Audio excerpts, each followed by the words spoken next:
Decoded.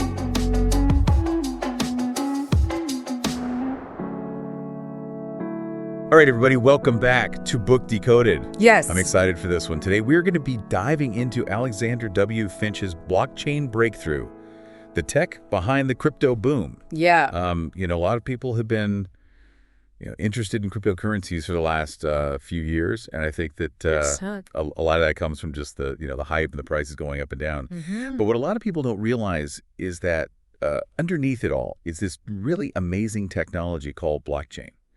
And that's what this book is all about. And it's really about so much more than just cryptocurrency.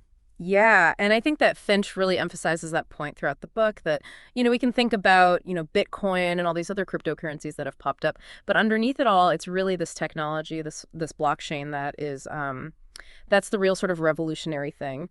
And it really is a fundamental shift in how we think about trust and data in the digital world. And it really does have implications across numerous sectors. Yeah, so let's jump right into it with chapter 1, which is about the basics of blockchain and really this idea of a decentralized ledger. Yeah. As opposed to, traditionally we would have maybe a bank or some kind of central authority holding records. Right.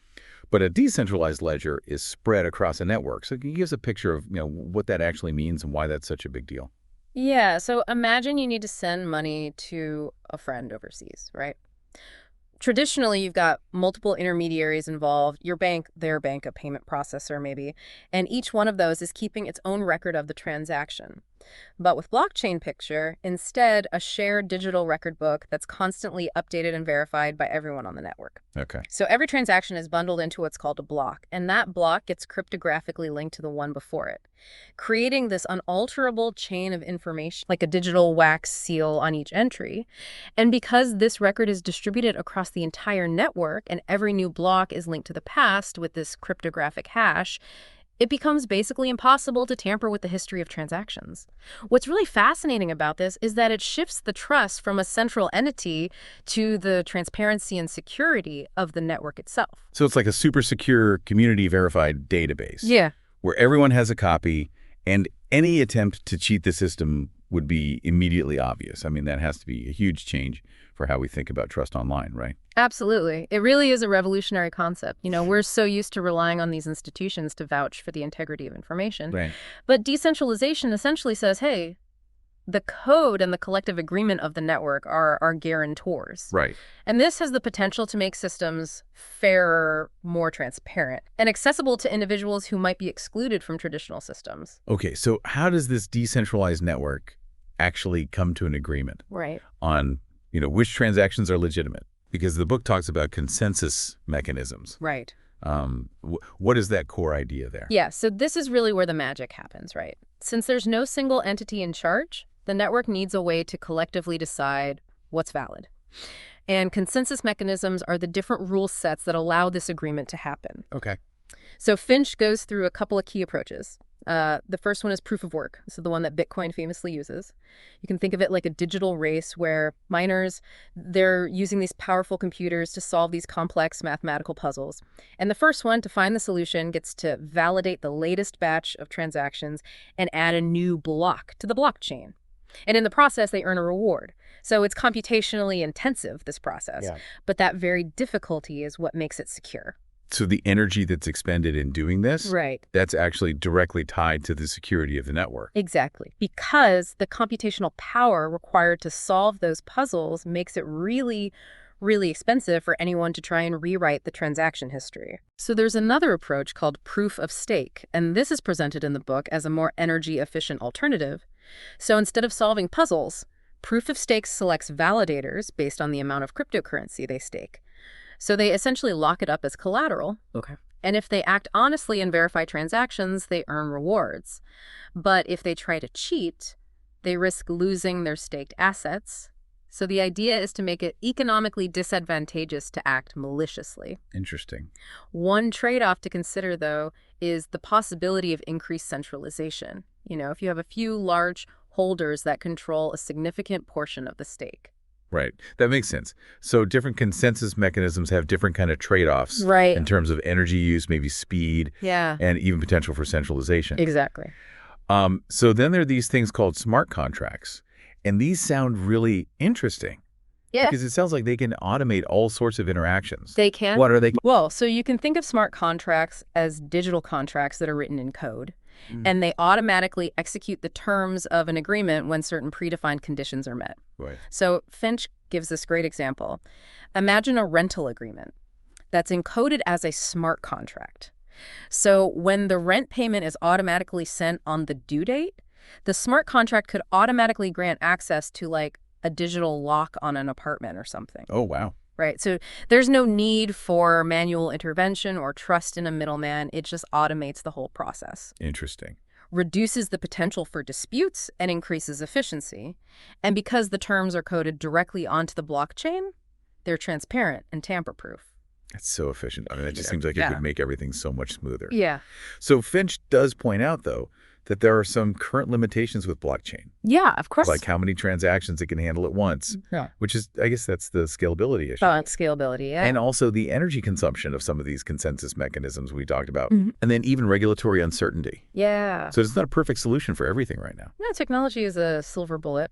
But yeah, scalability is a challenge for some blockchains. You can think of it like a highway with limited lanes. During rush hour, things slow down. Right. And as we talked about, the environmental impact of certain consensus mechanisms is a significant concern.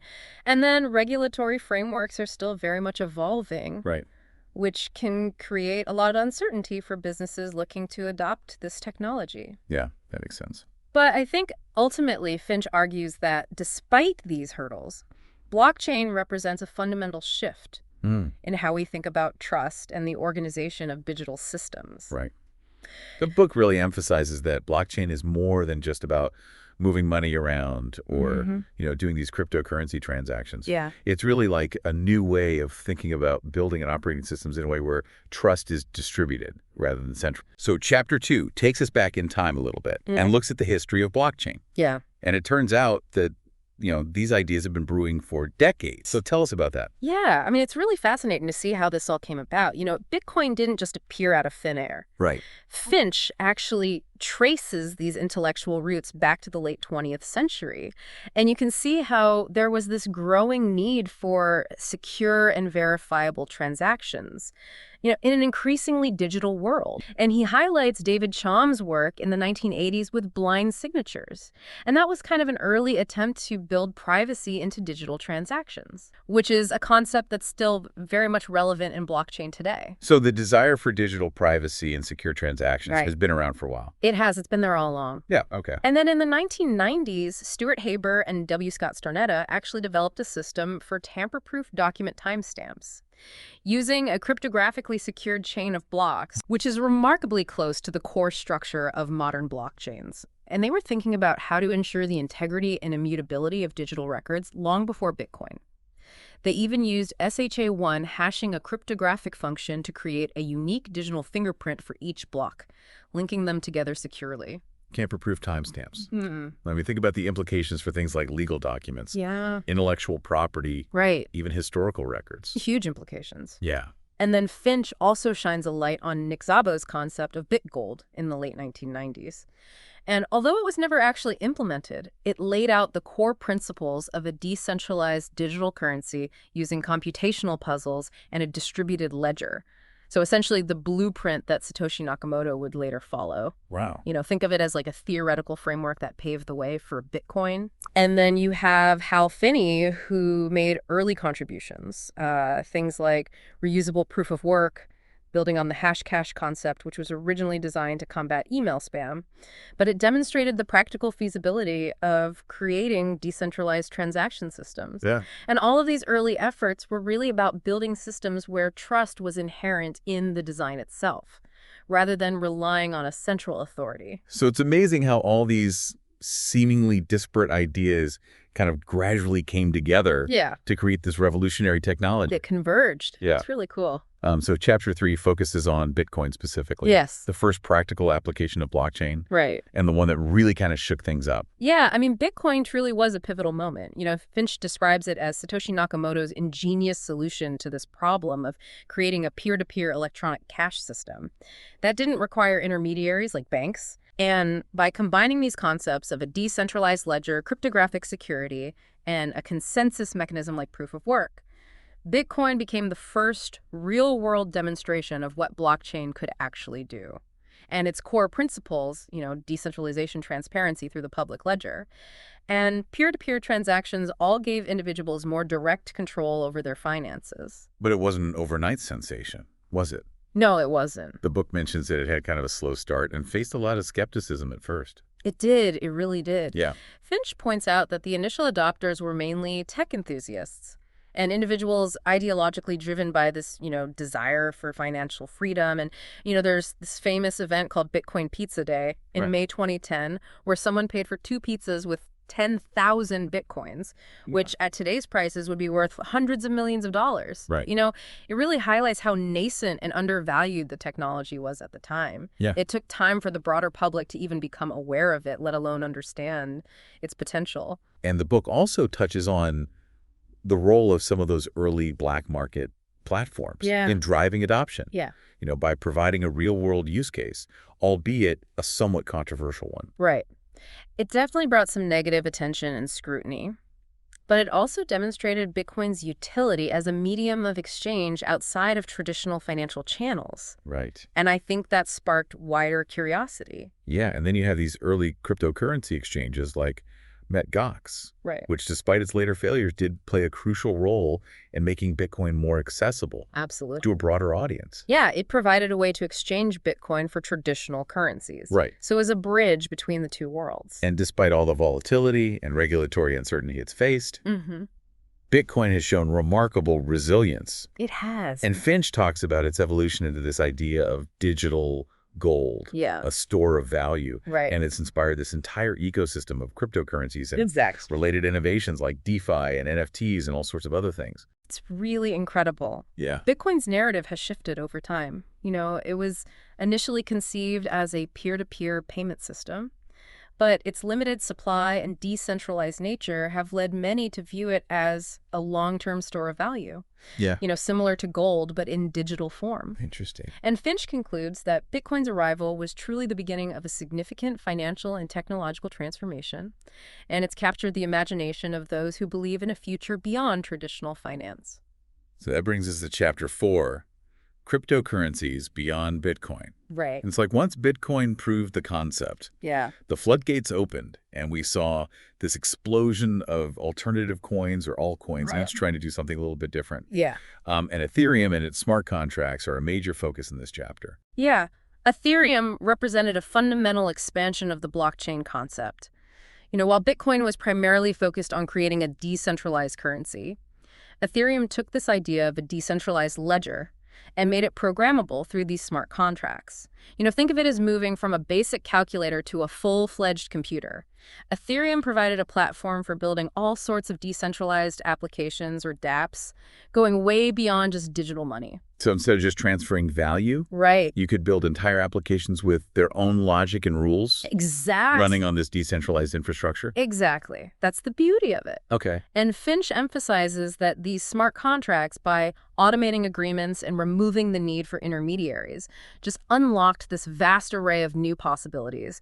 And he highlights the critical aspect of their immutability. Once a smart contract is deployed on the blockchain, its code cannot be changed. So this really underscores the need for careful development and security audits, because any vulnerabilities can be exploited. And unfortunately, this happened with the DAO attack in 2016, which Finch references as a cautionary tale. Yeah, and Ethereum also became the foundation for this whole decentralized finance movement. It did. DeFi, which we'll get into a little bit later. Exactly. Yep. So Finch details how Ethereum's smart contract capabilities enabled the creation of complex financial instruments and services that operate without these traditional financial institutions.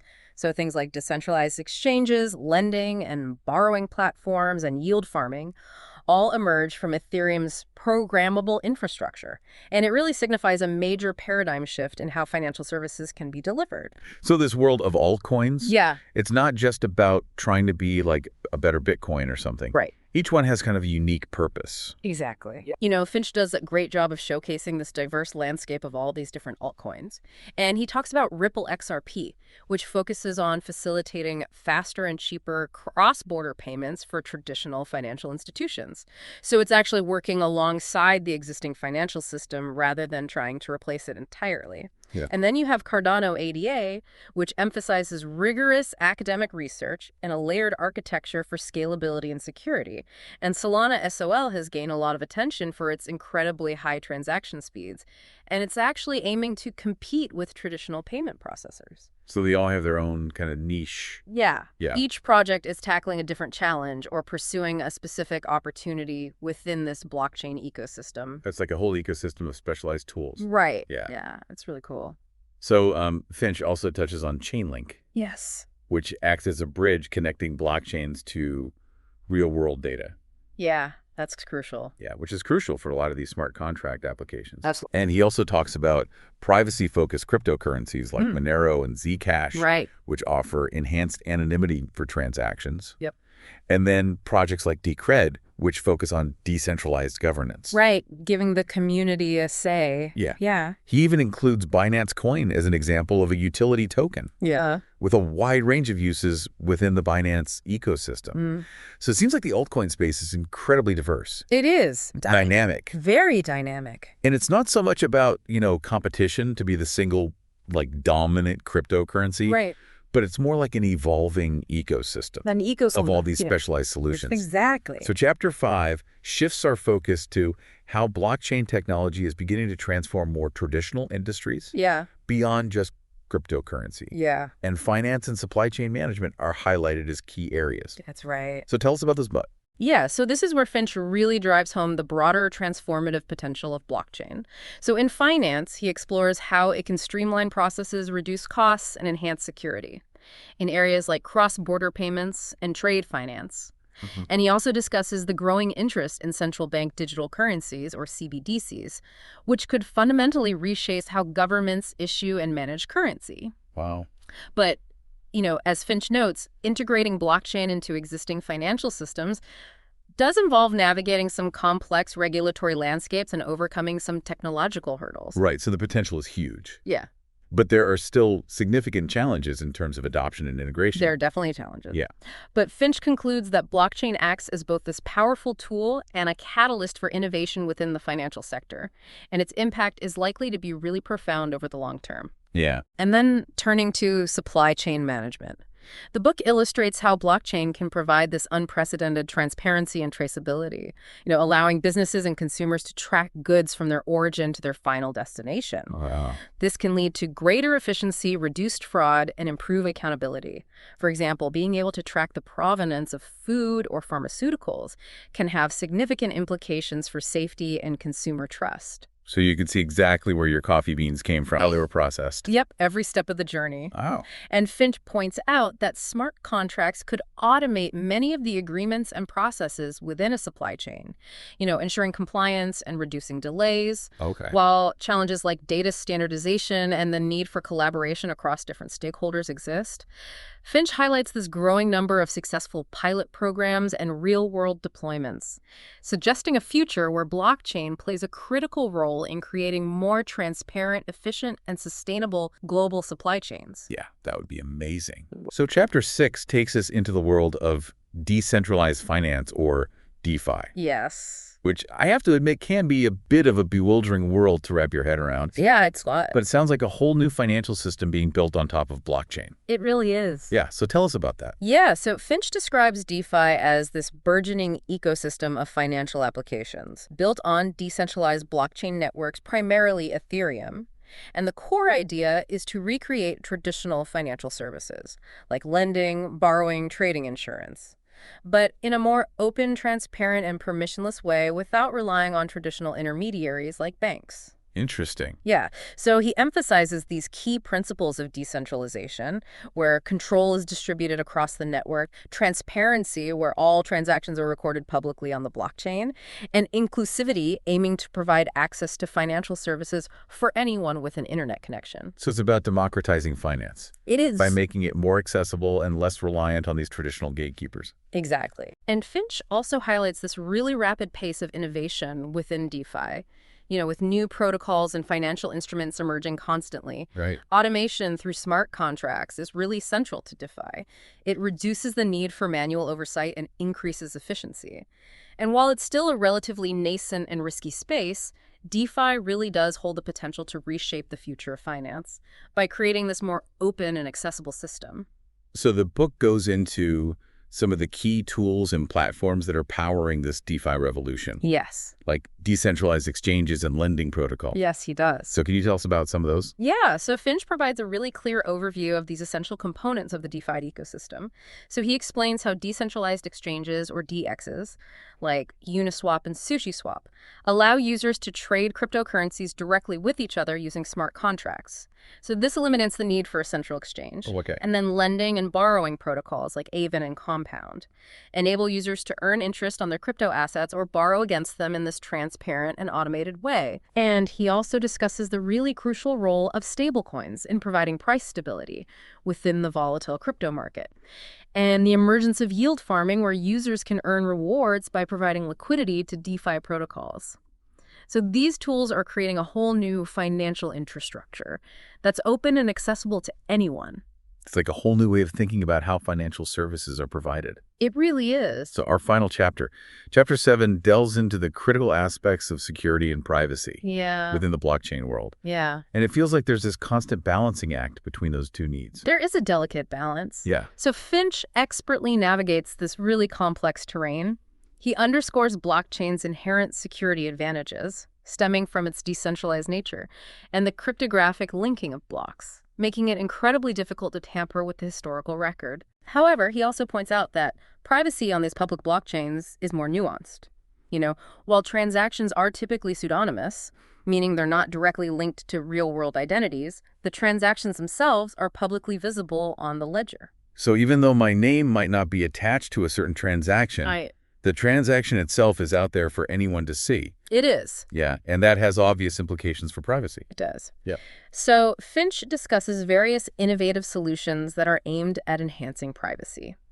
And these include things like crypto anonymity techniques, advanced cryptographic tools like zero-knowledge proofs, which allow you to prove something is true without revealing any other information, Wow. and the development of privacy-focused blockchain networks. And he emphasizes that finding this right balance between transparency for security and sufficient privacy for users is this critical challenge for the continued adoption of blockchain technology and the development of decentralized identity solutions, where individuals have more control over their personal data, also plays a crucial role in this evolving landscape. So it sounds like the quest for greater privacy within this transparent world of blockchain is ongoing. Definitely an ongoing area of innovation and development. Yeah, well, Alexander W. Finch's blockchain breakthrough really provides a comprehensive and thought-provoking exploration of this transformative technology. It's so much more than just the engine behind crypto. It's a fundamental shift in how we think about trust security and data in the digital age. It really is. So that wraps up this edition of Book Decoded, our deep dive into Alexander W. Finch's blockchain breakthrough. Thank you for joining us as we unpack these fascinating ideas. It's been a pleasure exploring this groundbreaking technology with you.